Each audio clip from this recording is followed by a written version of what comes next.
আসসালামু আলাইকুম। আজকে রান্না হচ্ছে কই মাছের ভুনা। প্রথমে দিয়ে নিচ্ছি ৩টা কাঁচামরিচ এবং বেশ কিছু পেঁয়াজ। এটাকে সুন্দর মতো ভেজে নেব একদম বাদামি রঙে আনা পর্যন্ত। এরপর কিছুটা আদা রসুন বাটা দিয়ে নেব। ভালোভাবে কষিয়ে নেব যাতে এখান থেকে কোনো আদা রসুনের গন্ধ না আসে।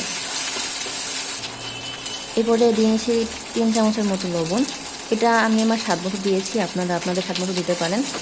আমরা কাঁচা লবণটা খাই না ভাতের সাথে, তরকারিতে বেশি লবণ দেওয়া হয়। এই পর্যায়ে একটু দিয়ে দিচ্ছি পানি, এটা নিচে লেগে না যায়।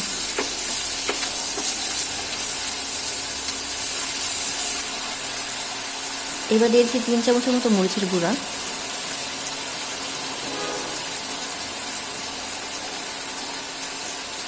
দেড় চামচ হলুদের গুঁড়ো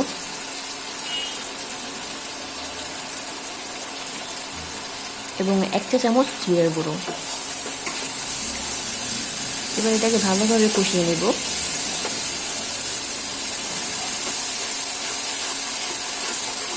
এই পর্যায়ে দিয়ে দেবো কিছুটা টমেটো। আমি এখানে ২টা টমেটো কেটে দিয়েছি।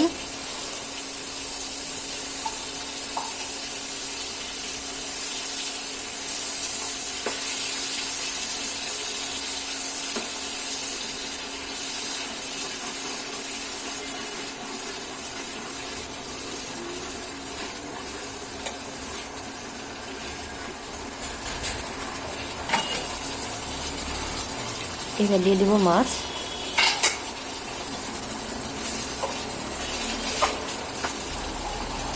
সামান্য পানি দিয়ে দিচ্ছি।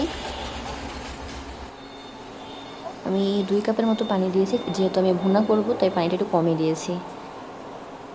এবার ঢেকে দেব।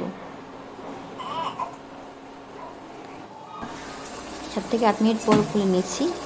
এই পর্যায়ে দেখা যাচ্ছে অনেক পানি টেনে গেছে, একবারে মাখা মাখা হয়ে গেছে। এই পানিটা আরও টেনে নেব।